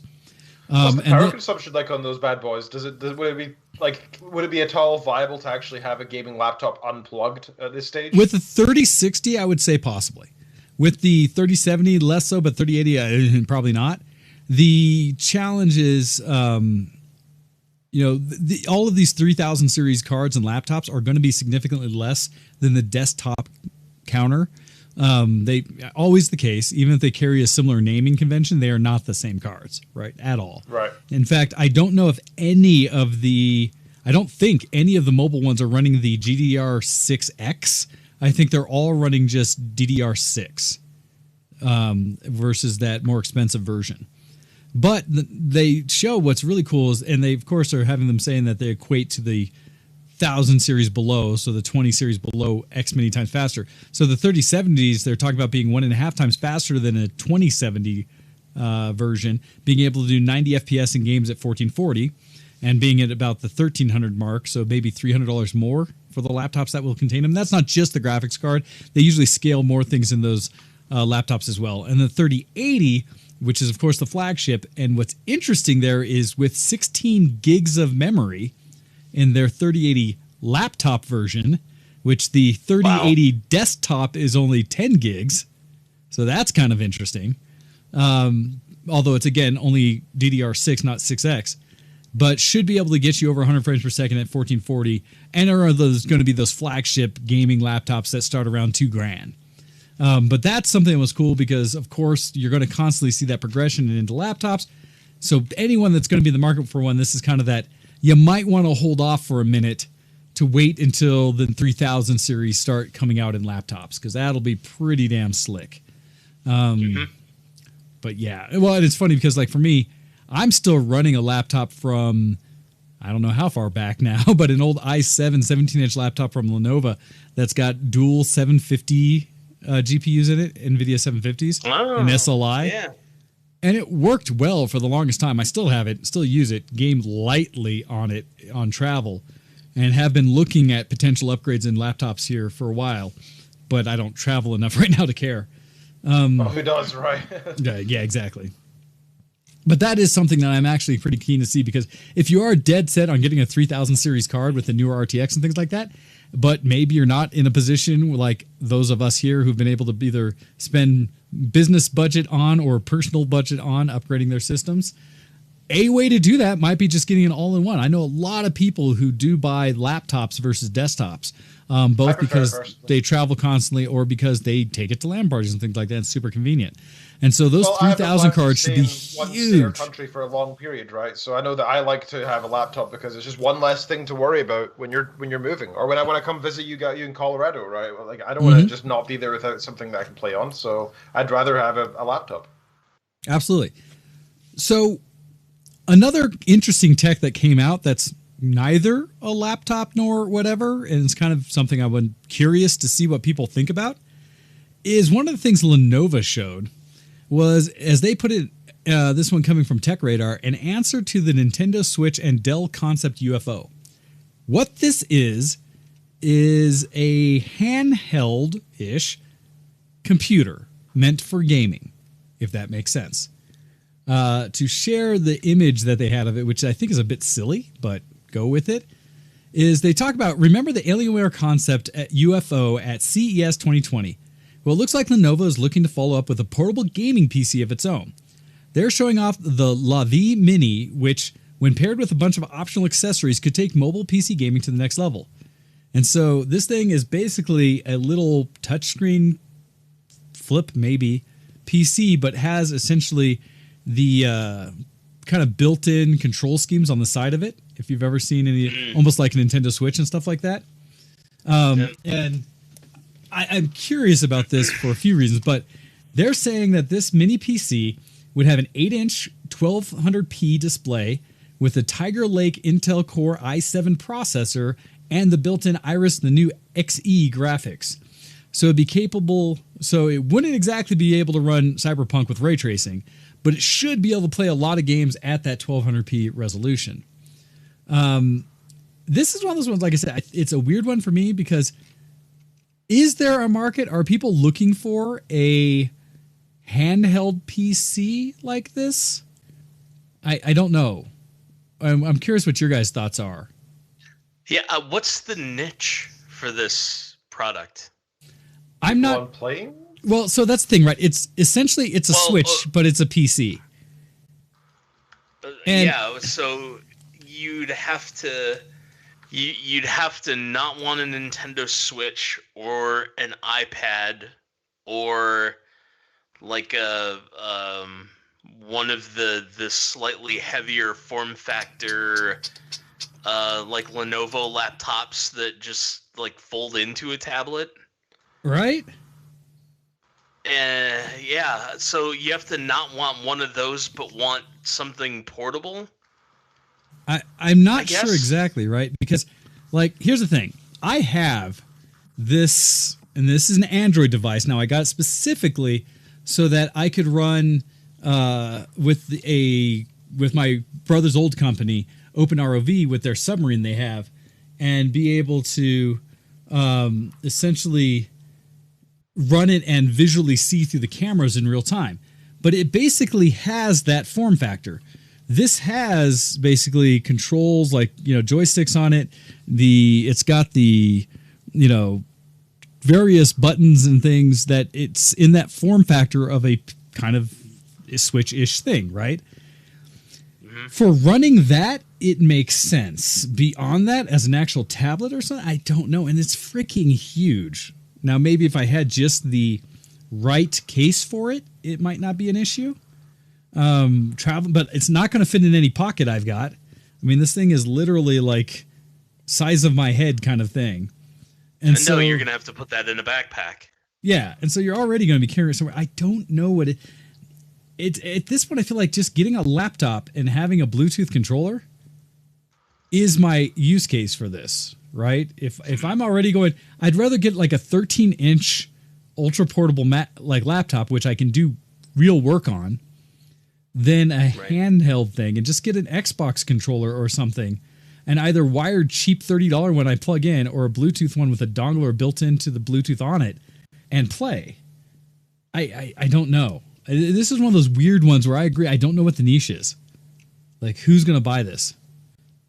You know, too much money and a vague idea of a cool new toy, I guess, a gimmicky new toy. I mean, like, Todd could probably appreciate, like, you know, at least what this has. That. Oh, I'm impressed. You're playing. It's the Altered Beast on there. Because I mean, it's an Android device, so you can run emulators and things like that on it, right? And so we're playing Altered Beast. Yeah, right. And so, and this is actually a really great form factor for that. But I'm not right now planning to take this anywhere with me. I'll still just have my phone. And if I care enough, like Todd's talked about, I'll go get a Switch. And so, I don't know. It was just something else I saw at CES. Just going through my own head, right?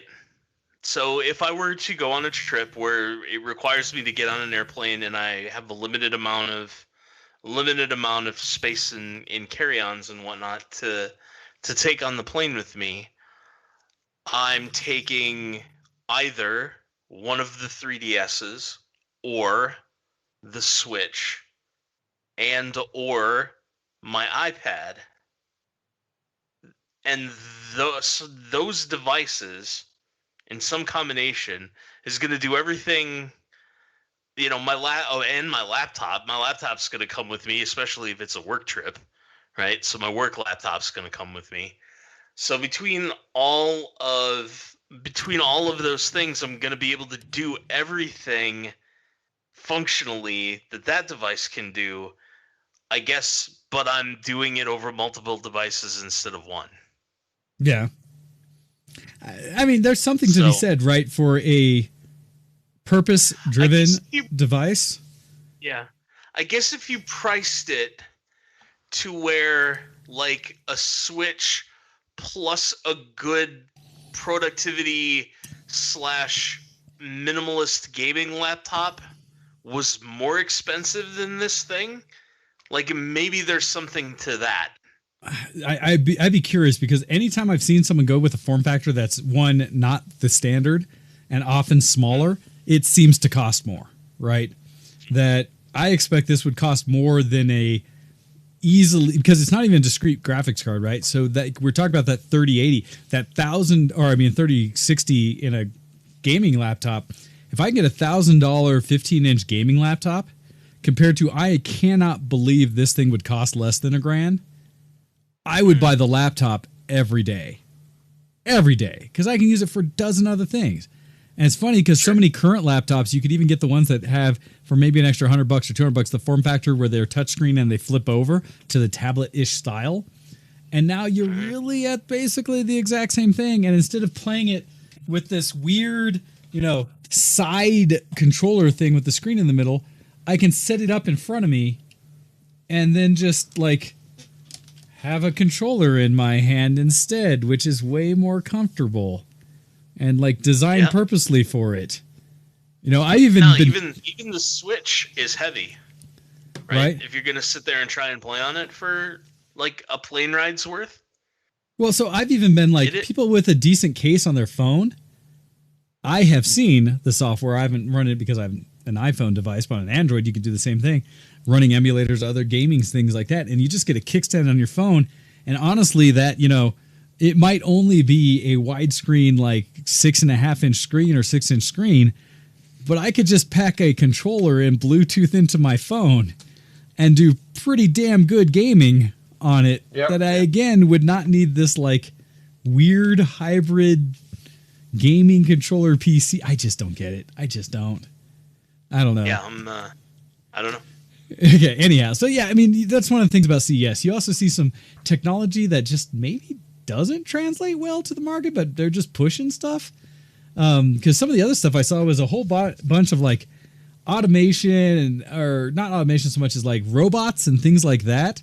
I don't know if you guys saw any of those, but I saw various things. We talked about, I think, the like Roomba-esque one. Yeah, so I don't have anything to talk about in terms of the robot stuff, but I did have something I want to talk about in terms of smart speakers and such. If you guys please, happy to let you talk about one thing you saw. Okay, so have you guys seen the Alexa glasses that have been getting pasted all over Amazon's front page recently? No. Have you looked at that at all?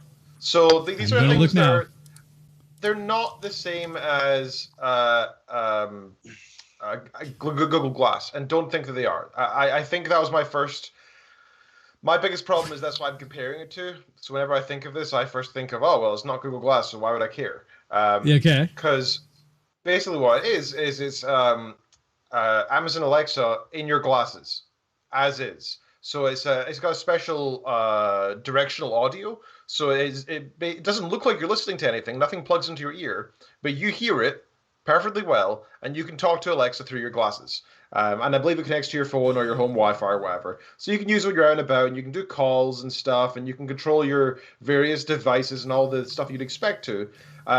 And it's something like $200 for these glasses, depending which kind you get. I see like the all-new Echo Frame 2nd Gen smart glass with open ear audio and Alexa Classic Black for $250 on Prime right now, in stock. Yeah, that's it. And it says smart glass. It doesn't mean smart. It means just nice glass. I mean, it's just prescribed glasses, right? There's nothing fancy about them. So it's a bit of a missell, and it's a bit of a silly idea because it just makes me assume, it just instantly makes me compare to Google Glass, and it's missing all the augmented reality features that I wanted from Google Glass. So it's not ideal. It's just the voice assistant in the glasses. Yeah. Which is cool, right? I mean, it's hands-free and it's portable. That's pretty neat. I do like it. I really do. It's just not why. It's still just not what I want. It's not quite there yet. So who cares? Well, my problem with that one as well is kind of like, I don't know. I guess I just don't use any of the digital assistants, regardless of brand. I don't use any of them in my everyday life enough that I need to carry them with me. Like, I almost never ask my phone device one to do a damn thing for me. Like, rarely will I be like, hey, what is the unladen, or what is the maximum velocity of an unladen swallow, right? I very rarely actually bring up the questions for it other than to do joke stuff. And so having to have it where it's so convenient that it's on my glasses all the time listening, I don't get. Now, granted, I also work in an industry where I'm not allowed to bring anything that connects to the world, has microphones or anything in them into where I work. So I don't even have a smartwatch on me or anything because I'd have to take it off for, multiple hours a day when I'm in my workplace. And so it just doesn't make sense to me. So something like this is even further from like, why would I need this? I'd be curious to know the person who uses a digital assistant. That's something, as you're talking about it, I throw out to the audience. Do any of you use your digital assistants, be it, I'm going to say all the nasty words, so anyone who's got your speakers on, your Siris, your Alexas, your, what are the other ones that are out there? But do any of you use them so often, so in your everyday lifestyle that you wish you were carrying them with you? And I say this because they also make like Alexa for the car that you can plug in and say, Alexa, could you do this? And I'm just like, I don't. So you said yes, Ken. Yeah, tell me about it. Because I use mine frequently. I ask the news, I ask the temperature, I ask the weather, I ask weather tomorrow. I ask questions about translation between. I'm trying to learn German very slowly, so I often ask for translations on the fly. I love the fact that Google now has the ability to. You can ask it just to continually translate. You just say, "Be my translator." Interesting. And you just say to German or whatever, and then you just keep speaking to it. So you say, "Well, how would I say this?" And then if it's not quite what you wanted, you would rephrase it, and then you could try again and again and again. And if she ever doesn't quite understand you, she'll say, "Do you mean this?" And it's very, very useful. Imagine if I was actually speaking to somebody who was, who didn't speak any English, and I turned that feature on, it'd be very useful. Really, really useful. So if I had that portable, yeah, for sure. The problem with the smart speakers and such is that the potential is huge, and it's still barely been tapped into in my eyes. It's not been linked into existing technologies. So, for example, if you want to, I use two calendars. One is for work, one is for home, right? Google and Microsoft.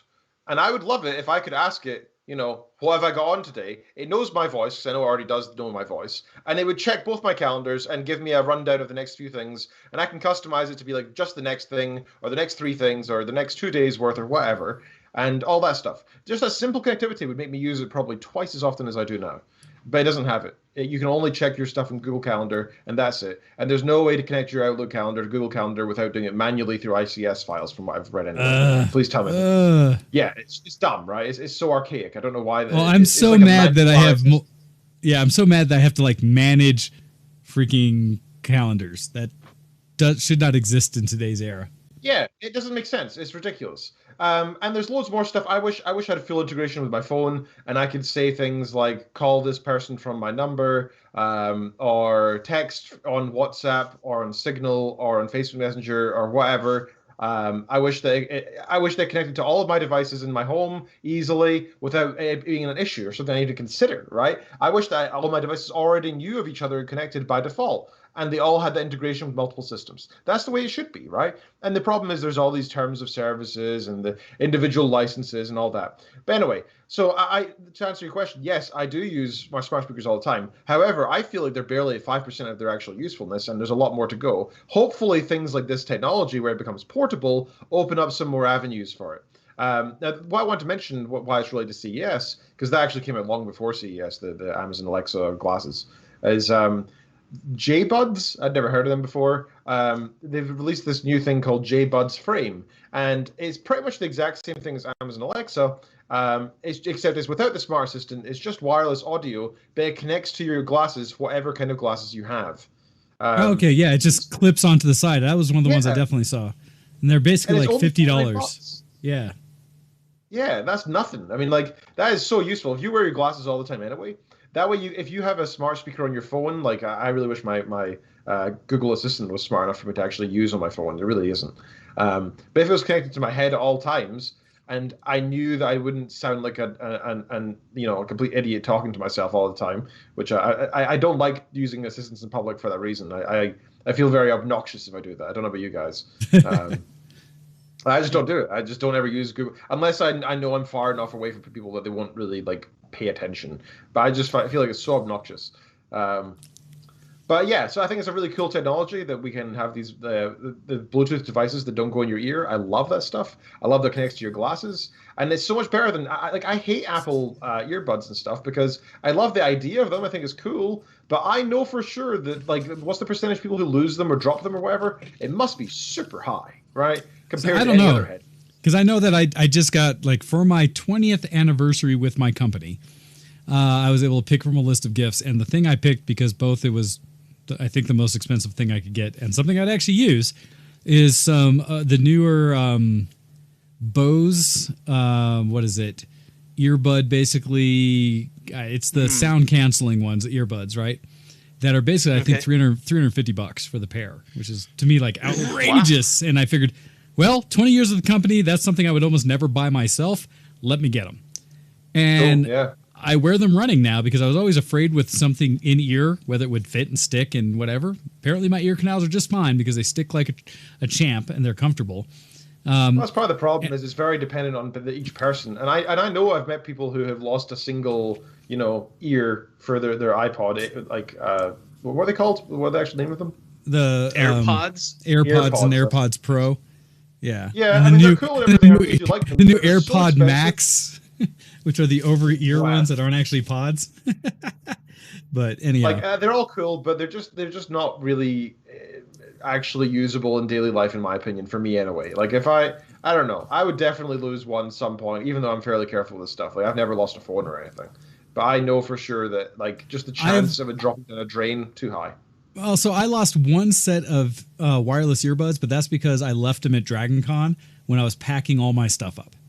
What's nice is like my new earbuds, and this is the kind of thing the newest ones come with, they have a rechargeable case. And so the case holds like 3 or 4 charges in it. And when you stick them in, mine magnetically click in there, like, and then they start charging. It's actually really cool. As long as I have that case, I'd be fine. So we'll see. I'm still playing with it, still trying to understand. I know a lot of people, you see all the fancy people, right, that have, basically that exact thing, Todd. But they have earbuds in there constantly, right? I see people driving their car with earbuds in because they have the nice Apple ones or whatever. And so other people seem to find a reason. I don't understand that at all, by the way. That one. Because why there's car speakers? No, well, forget about your car speakers. Like the whole point, I mean, the road makes noise, and you can tell Being what's aware going of your on surroundings. sometimes with your car based on the noise that it makes with the road. And if you've got buds in your ears that are playing music or podcasts or books or whatever, like how do you hear what's going on the road? I can tell you, not having the noise of the engine, I have psyched myself out because I listen for road noise, and without an engine to sort of drown that stuff out, like all of the road noise is louder. So one of the interesting things I heard is this anecdotally from a friend of mine who we were talking about this technology, and especially the noise canceling, is he was mentioning doing like a 7-hour drive, and a drive that he used to do constantly to his parents and back, comparing it to when he got basically noise canceling headset or something, that he had done the drive with the noise canceling one time versus not. And he said for him, that drive was significantly less tiring and fatiguing with the earbuds in, with the noise canceling, than it was without. That it just put him in a state of just like this nice, comfortable, quiet environment that he got to his destination so much more like energized than I've never experienced that, right? I've always had ear noise to the extent of the difference of driving my like Ford Escape back to Nebraska to see family to the one time I drove my Mazda Miata, my 93 Miata, which rattles, shakes, has a soft top on it, and you don't just hear the engine noise. It's like a constant like when you're driving the thing at any speed. Right. You know, I couldn't hear anything outside of the car until a big truck went next to me or something, because there was so much rattling and noise in it that I'm kind of curious now if I wore the earbuds in the Miata what it would be like. But I agree, Todd, that there's a level of wanting to have that external like awareness, because I actually wore those earbuds skiing the last time I'd gone up, and partially I had to take them off partway through the day because having a helmet over them, it was just enough that they weren't comfortable with that constant pressure and started to hurt on one of my ears. Sure. But what's nice about these Bose ones I have is I can adjust the level of noise canceling, like the scale of 1 to 10. So I was able to turn them down enough that it got rid of some of the bass, just random environmental noise around me, but I could still hear a skier coming up next to me and other things like that. Versus when I turned it up full, admittedly turning it up full, I lose fan noises. I lose like most everything around me. Okay, this is noise canceling. This is kind of amazing. I agree. It's probably a spectrum. Not an on-off thing. But I do prefer listening to speakers in the car than I would listening to. Well, if I've got the car, I do. Yeah, I Bluetooth into the car and I use it. I am liking in our chat. One of the things that like Legend brings up is that the only thing that's got him excited about like the digital assistants and all that is being one close stepper to closer to Star Trek. And there is a piece of me that's like, whenever I saw the shows and be like, computer, and they would ask it or say something that's kind of like, I kind of want that to a degree. And I try to play with my Alexa to something like that. I've been tempted to rename her. Oh, I've renamed mine. Yeah, that's no problem. I'm afraid I can't let you do that, Ken. Exactly right. Install the HAL was it 9,000 or HAL 2,000? I forget what it is. HAL 9,000. HAL 9,000. Yeah. Get the voice pack in there. Well, it's just, the thing that's truly been underrepresented in digital assistants is because they do the range of speech, right? And admittedly, there's a lot of things they can respond to that we used to, and I think we talked about one time on the show, the voice packs that were available for GPSs when you had like your Garmin's. Yeah. I really want either the Sam Jackson or Mr. T Alexa like plug-in so that it can be like, hey, or the Vader one, right? It's like when I can be like, hey, what's the weather today? It's like, you need a fool that asks for the weather. Anybody who's not going out with their stocking caps on today, going to get their butt frozen off. Give me that digital assistant. I'll use that all day. Oh yeah. Yep. We need the voice pack equivalent of ringtones. Right? Yeah. Yes. That'd be fun. Right. Customize your own. Name it. Name the Alexa Nature Boy and have the thing woo at you all the time. Yes. I actually have another response because Mika brought in and said, I've seen too many videos of those earbuds being swallowed by pets. Ooh. Yep. I can speak to this. I had because my damn cats, I had set my earbuds down on one of my tables, and they know they're not supposed to be up there, and they don't get up there unless I'm not around. But I found my earbuds on the floor where they had obviously gone up on the table and taken them off and were playing with them, because anything not bolted down, they try to make a toy.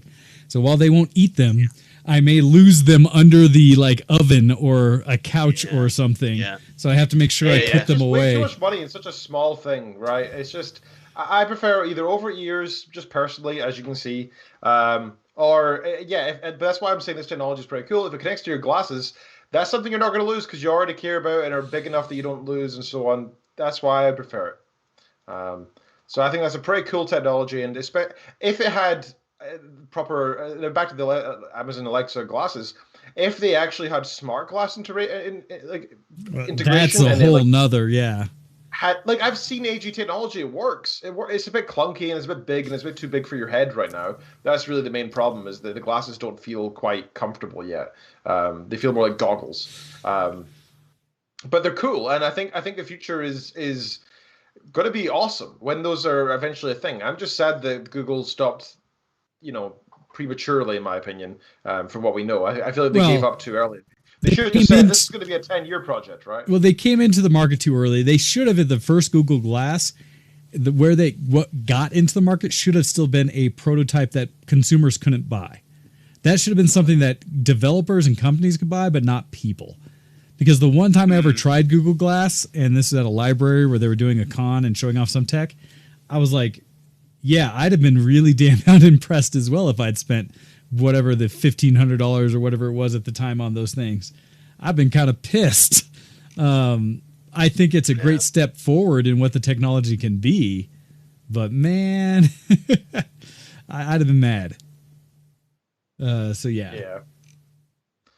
Does anyone have any other technology they want to bring up? I've got a couple more in this article I could probably do.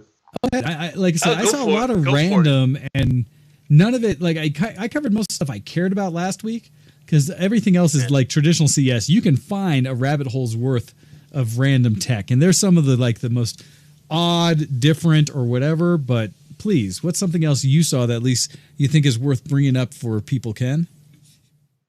Oh god, let me look through this list and choose what was the things I saw most interesting. There's loads more earbuds and stuff. There's more gaming laptops, as we mentioned, more monitors. Here's something that's kind of interesting. Yeah, it's not actually. It's just there's more. There's more smart vacuums. I thought it was a robot, but it was just a smart vacuum. Well, I did see a thing about robots, because there were some personal assistant robots that were shown where they're trying. I still don't think we're at the point yet where everybody needs to start looking at what robot you might bring into the house. But was it Sony that brought it up? So I forget which company. They showed what was this, and I'll see if I can find a video. That was basically like a big pillar. It was like a Roomba that extended up. That had one articulated arm coming from it, essentially. And it looks like Samsung Robot Butler? That might be the one. It might have been Samsung. And that's the key. It looked like it could actually get into a home and try to reach around and be able to do things. So I think this is the one, that it shows like being able to actually get you a glass of water, put away dishes, basic things like that. Neat concept. I absolutely shove this in the layer of concept because I don't know. For me, and showing various robots on this video, I don't know where these fit into real world application yet. I love that the tech's there. I love they're doing things. But when we were talking about kind of that tagline of, but will I ever buy it? I don't know if these are yet at a point where you're going to bring it into your house. Any of these. Maybe industry. I mean, when it comes down to price versus convenience versus actual usability, I think something like a robot that goes around your home and does various things is going to be ridiculously expensive and not be particularly good at it and break all the time, right? It's going to often have problems, get caught on rugs or whatever. I am much more interested in something that instead, like a smart appliance, like a dishwasher, for example, that doesn't just, or maybe like a kitchen that's almost like itself a large appliance, right? So when you request certain things, you have a receptacle and a sort of conveyor output, so that if you request a meal or a coffee, you don't need to worry about the dishes because it uses the dishes it thinks it should and it cleans them and such for you, and it's all just based on conveyor belts and such, that way it won't break, you know. Whereas a robot moving around jankily with robot arms, I don't trust that at all. But if we had some sort of inbuilt system that was, you know, it just took part in its own waterworks and everything, and connected to the sink and connected to its own, you know, etc. So you just have the single output, and it's almost Star Trek style. You don't even need to see the inside of a fridge ever, right? You just request things, or you talk to it. There's another idea of a smart assistant that could link into it, right? A smart assistant that you ask meals for, it'll talk to the kitchen produces it all. I think all that tech is already there to put together meals and to prepare them and such. I think that exists already. And we already have so many different, and if it's an enclosed environment, it's going to be easy to test, and it's not. The problem with the robots is it needs to learn the environment. It needs to have work in different environments. If you have an enclosed system that's also its own, an enclosed system, it won't have any of these problems of testing in different environments. I refuse to terrorize my cat in that way with any sort of butler, vacuum cleaner robot. See, but I've seen cats like riding on Roombas and stuff like that. I'm always curious. I do think what my cats would do. I'm curious. It's not a function. It's not a function of cat. It's a function of our cat. Fair. And our cat is extraordinarily skittish. As are mine, and I don't think they'd react well. Yeah. So I am curious. Go ahead. Well, I was just going to say, as we're getting to the top of the show here, and I know Ken's got to run right after, and I do too. Yeah. I will tease to what Legend said. We were talking about robots here at the top of the hour. I'm wondering if anybody else saw, and I'm pretty sure this is the video he was linking, but I'll go to the original Boston Dynamics one. Did you guys see the Boston Dynamics dancing robots? I did. Yeah, they're cool.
Other people so the people can hear us, but and they bring it to like all of their various robots, right? It's just like, holy cow. And doing things like they're jumping around, they're not just walking, they're balancing, they're moving, it's crazy. And gosh darn it, if there's not a place I wouldn't want to work, like Boston Dynamics has to be one of the coolest places to be an employee and engineer at, right? Just like faux show.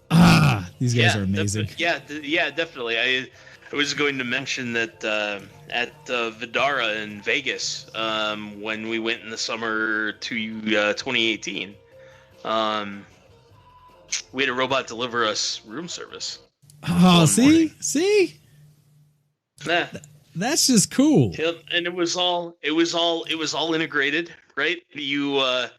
You used a little tablet at the side of your bed to type in what you wanted. It was like coffees and pastries, I think. Nothing more complicated than that. But